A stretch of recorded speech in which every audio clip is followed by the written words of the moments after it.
जय हिंद एवरीवन। जैसा कि हम सब जानते हैं, सीडीएस का रिजल्ट आ चुका है। ठीक है। तो कुछ लोगों के लिए रिजल्ट बहुत अच्छा रहा होगा और कुछ लोगों के लिए रिजल्ट एक बुरी खबर बनकर आया होगा। ठीक है।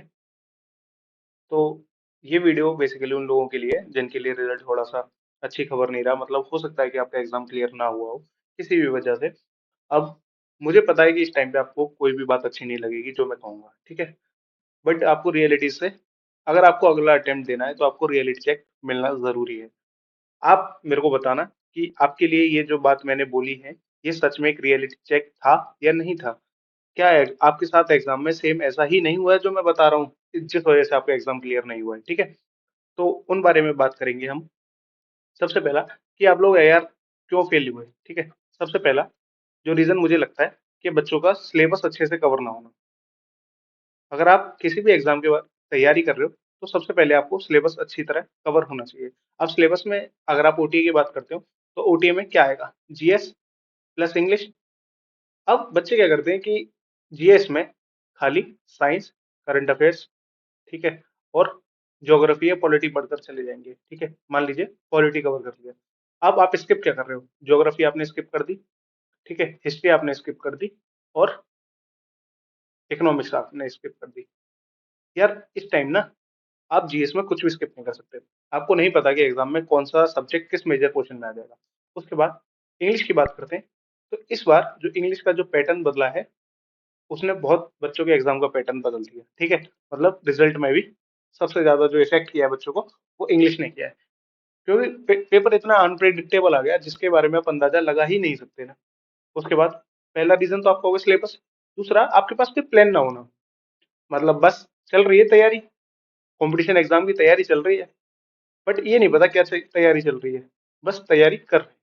ठीक है। कोई प्लान नहीं, क्या किस दिन क्या पढ़ना है, कैसे पढ़ना है, कहाँ से पढ़ना है, कुछ नहीं पता। वन शॉट वीडियो देख के चले जाएंगे और पेपर निकाल लेंगे। इस बारे में मैं बात करूंगा अभी आप लोगों से। ये वन शॉट वाला ये सबसे बड़ा स्कैम है। किसी भी कंपटीशन एग्जाम का सबसे बड़ा स्कैम ये वन शॉट वीडियोस है। अभी बताता हूँ। ठीक है। तीसरा प्लान हो गया। तीसरा, आपने पीवाईक्यू की प्रैक्टिस ना करना। पीवाईक्यू हो गए या क्वेश्चन हो गए, जब तक आप प्रैक्टिस करके नहीं जाओगे। यार देखो एक बात बताओ, आप जा रहे हो मैदान में जंग लड़ने। ठीक है। आप बोल रहे हो कि मैंने ज्ञान पूरा ले लिया है कि इस में लड़ाई में क्या क्या होगा, घोड़े होंगे, तलवार होंगी, ठीक है, बम चलेंगे। बट मुझे ये नहीं पता कि तलवार चलानी कैसे है। ये सेम फिनोमेना जो बच्चे क्वेश्चन प्रैक्टिस नहीं करके जाते उनके साथ। आपको पता तो है एग्जाम में क्या क्या होने वाला है, मतलब आपने पॉलिटी भी कवर कर ली, साइंस भी कवर कर ली, करंट अफेयर्स भी आपने कवर कर लिया, बट आपको तलवार चलानी नहीं आती, मतलब आपको क्वेश्चन सॉल्व नहीं करना आना। क्वेश्चन सॉल्व करना एक कला है। ठीक है। और वो आप तभी सीख सकते हो जब आप प्रैक्टिस करोगे। फोर्थ रीजन जो मुझे लगता है, पीवाईक्यू हो गई, प्लानिंग हो गई, आपका सिलेबस हो गया, ओवर रिलायंस ओवर जीएस और मतलब इंग्लिश। आप हो सकता है कि आपको लगता है मेरी इंग्लिश अच्छी है तो मैं इंग्लिश की वजह से पेपर क्लियर कर लूंगा। हो सकता है आपको लगता है कि मेरी जीएस अच्छी है, इस वजह से मैं पेपर क्लियर कर लूंगा। बट जो आज के टाइम जो पैटर्न चल रहा है, इसमें आप किसी भी एक पेपर पे रिलाई नहीं हो सकते। ठीक है। तो ये आपके सबसे मेन रीजन मुझे लगता है, जो एक एग्जाम को क्लियर ना कर पाने के, वो सबसे मेन रीजन यही है। सिलेबस नहीं अच्छे से कवर करना, प्लानिंग अच्छे से नहीं करना कि एग्जाम को कैसे अप्रोच करना है, पीवाईक्यू की प्रैक्टिस नहीं करना। ये आपके मेजर रीजन है जिसकी वजह से आप एग्जाम क्लियर नहीं कर पाओगे। ठीक है। उसके बाद अब मैं बात करने वाला हूँ कि यार आपको एक और अटेम्प्ट क्यों देना चाहिए। ठीक है। आपको इतना तो रियलाइज हो गया कि आपसे क्या गलतियां हुई हैं।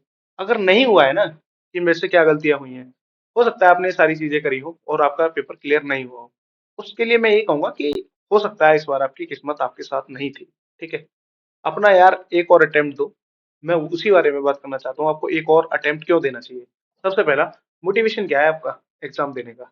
मतलब आप आर्मी में या एयरफोर्स में आप ऑफिसर बनना चाहते हो, बट आपको यही नहीं पता है कि यार मैंने ये चीजें शुरू क्यों की थी। सोचो आपने इस चीजें शुरू क्यों की थी, खाली स्किप करने के लिए कि एक दिन मैं जाके एग्जाम की साइकिल से बाहर निकल जाऊंगा बिना एग्जाम क्लियर किए। इस दिन के लिए आपने स्टार्टिंग की थी कि प्रिपरेशन अपनी नहीं करी थी ना। तो उसी बारे में बात कर रहा हूँ मैं। जब सोचो यार कि मैंने ये सारी चीजें शुरू क्यों की थी, स्किप करने के लिए थोड़ी। देखो बहुत क्लियर बात बता रहा हूँ जो मेरा मानना है। यार जब एग्जाम में हम बैठ रहे हैं ना, कंपटीशन एग्जाम में, तो दो डायनेमिक्स होते हैं। मैं बिल्कुल मानता हूँ यार, दो चीजें होती हैं जिनकी वजह से आप एग्जाम क्लियर करते हो। ठीक है। एक होता है हमारा लक, दूसरी होती है हमारे एफर्ट्स। ये तो आपके हाथ में है नहीं। आपके हाथ में क्या है? एफर्ट्स।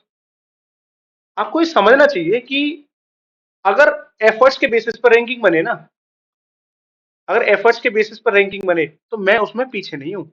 मैं उन टॉप के 8,000 बच्चों में आना चाहिए हूँ। अगर आपको लगता है कि आपने इतनी मेहनत करी है, तभी आप डिजर्विंग हो। आप कैसे बोल सकते हो कि मैं वन शॉट वीडियोस देख के आ रहा हूँ तो मैं डिजर्विंग हूँ? यार क्यों डिजर्विंग? आप वन शॉट वीडियोस देखिए। आप देखना किसी वन शॉट वीडियो पे 20,000, 30,000, 1 लाख व्यू तक होते हैं। क्या ये 1 लाख डिजर्विंग है? किसी का नंबर नहीं आएगा इनमें से, मैं बता रहा हूँ। यार एक यूपीएससी को पता है, यूपीएससी है, उसको पता है कि एग्जाम में मार्केट में क्या चल रहा है। ठीक है। और वो ये भी जानता है कि किसी के नोट से क्वेश्चन नहीं आने। नोट्स क्वेश्चन तो भाई वहीं से आएंगे जो गवर्नमेंट के सोर्सेज हैं।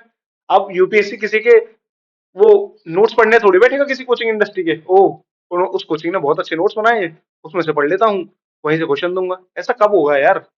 यार थोड़ा सा लॉजिकली सोचा करो। आप लोग एक यूपीएससी एग्जाम की तैयारी कर रहे हो, आप लोग को ये नहीं समझ में आ रहा है अब तक कि वन शॉट वीडियोस देखने से नहीं होगा पेपर क्लियर। ठीक है। तो जो मेन बात कर रहे थे उस पर आते हैं। आपको एक और अटेम्प्ट क्यों देना चाहिए? सबसे पहला, सोचो भाई कि मैंने ये चीजें शुरू क्यों करी थी। कोई नहीं चाहता हारने के लिए शुरुआत करता है। ठीक है, सबको पता है सब जीतने के लिए आ गए हैं। और होता है कई बार आपकी चीजें आपके फेवर में नहीं जाती। सोचो क्यों शुरू किया था, कहाँ मैं जाऊंगा, और क्या मेरा अंत है। ठीक है। उसके बाद गाइडेंस। इस बार मेरी गाइडेंस आप लोगों के साथ है। देखो, जिन लोगों को मेरे बारे में नहीं पता, ठीक है, 4 बार सीडीएस एनडीए क्लियर किया था, और एनडीए क्लियर किया था, और अब 5 बार सीडीएस हो चुका है। ठीक है। सीपीएफ 2024 क्लियर किया था। अब जिन्हें लग रहा है कि मेरे अंदर मोटिवेशन की कमी है, देखो, यहाँ बाहर हुआ, पेपर क्लियर किया 4 बार, एसएसबी क्लियर किया, मेडिकल आउट हुआ, फिर फिर दोबारा यहाँ आया, सीडीएस दिया, सीडीएस जब से एसएसबी में आउट हो रहा हूँ, अब जा नहीं रहा, और सीएपीएफ में दोबारा मेडिकल आउट हुआ। तो मैं भी तो एफर्ट्स कर रहा हूँ ना। किस लिए एफर्ट्स कर रहा हूँ? बस यार यही उम्मीद है ना कि एक दिन सारी चीजें मेरे फेवर में चली जाएंगी। आप लोग क्यों नहीं कर रहे फिर? समझ रहे हो? उसके बाद गाइडेंस, मेरी गाइडेंस आपके साथ है। आपको पता चल चुका है मैं ये एग्जाम क्लियर कर चुका हूँ, तो मेरे को पता है। देखो, मैं एग्जाम में यू एक बार एनडीए में फेल हुआ हूँ बस, और एक बार सीडीएस में। तो मुझे पता है क्या गलतियां करनी है और क्या नहीं करनी है। ठीक है। समझ रहे हो? और अभी मेरी एज बहुत कम है। बस मैंने पेपर 5 बार क्लियर कर लिया है। ठीक है। एक राइट अप्रोच होगी आपके पास इस बार मेरे साथ तैयारी करने की वजह से।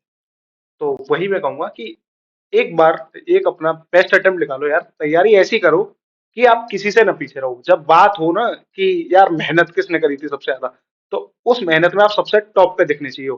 ठीक है। ये नहीं कि हाँ जी मैं तो सारी वन शॉट वीडियो देखे आया हूँ, अब तो मेरा नंबर आ जाना चाहिए। देखो ऐसे नहीं होता यार। ठीक है, कंपटीशन को एनालिसिस करो कि कंपटीशन आपका कैसे लोगों के साथ है। ठीक है। अब 8,000 बच्चे में का पेपर निकल रहा है, मैं देखो क्लियरली बता रहा हूँ, 6,000 बच्चे वो हैं जो बार बार पेपर क्लियर कर रहे हैं। मैं अपनी बता रहा हूँ, मैं एसएसबी देने जाता हूँ, हर बार वही सेम रिपीटेड बच्चे मिलते हैं, क्योंकि उन लोगों के साथ कंपटीशन है आपका। और आप सोच रहे हो, no no, why I am going to read books, I am just going to watch one shot videos. समझ रहे हो? तो 6,000 वही रिपीटेड बच्चे हैं, बार बार वही एग्जाम क्लियर कर रहे हैं। तो आप लोग का लोगों का कंपटीशन यार इनके साथ है। उन्हें मत देखो जो 2 लाख व्यू आ रहे हैं वीडियोस पे, बस वीडियोस देख रहे हैं पूरे दिन, यूट्यूब चल रहा है, किताब एक अक्षर नहीं पढ़ रहे हैं। ठीक है। ऐसे नहीं होगा यार। कंपटीशन का आपको पता होना चाहिए किस लेवल का कंपटीशन बढ़ चुका है एग्जाम्स के अंदर। ठीक है। और देखो, मैं साफ बोल रहा हूँ, सीडीएस कोई टफ एग्जाम नहीं है क्लियर करने के लिए। अगर आपके पास सही गाइडेंस, सही अप्रोच, सही सोर्सेस है ना।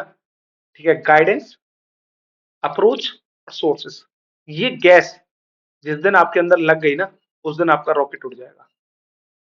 ठीक है। हाँ, थोड़ी ड्राइंग यार बुरी है, थोड़ा सा एडजस्ट कर लेना। उस दिन आपके रॉकेट में जिस दिन ये गैस चली गई ना, उस दिन आपका रॉकेट उड़ जाएगा, ये समझ जाना। ठीक है। तो आपको क्या करना है अब? भैया आपने बता तो सब दिया, अब ये और बता दो करना क्या क्या है। देखो, टेलीग्राम चैनल ज्वाइन करो। वहां मैं डेली टारगेट डालता हूँ कि आज आपको ये कवर करना है, यहाँ से कवर करना है, सारे सोर्सेज आपको बता दूंगा। ठीक है। आपके पास नोट्स अवेलेबल होंगे जो मेरे हैंड रिटन नोट्स हैं। अभी हम लोगों ने एंशिएंट हिस्ट्री खत्म करी है, तो जिन बच्चों ने एंशिएंट हिस्ट्री खत्म करी है मेरे साथ, वो बता देंगे कि नोट्स कितने अच्छे हैं, किस तरीके से चीजें को डिजाइन किया गया है। ठीक है। सारे टारगेट्स आपको डेली बताना पड़ेगा कि हाँ भैया आज हमारा टारगेट कवर हो गया है। उसके बाद कोई भी क्रिएट बैकलॉग मत क्रिएट करो हमेशा। मतलब एकदम डिसिप्लिन बनो यार लाइफ में। आप फौज में जाने वाले हो, आपके अंदर डिसिप्लिन नहीं है, कैसे फौज में जाओगे? ठीक है। क्विज अटेम्प्ट करो डेली। जो टारगेट दिया है उससे रिलेटेड ग्रुप में क्विज होते हैं, और क्विज के बेसिस पर ही आपकी जो परफॉर्मेंस है वो जज होगी।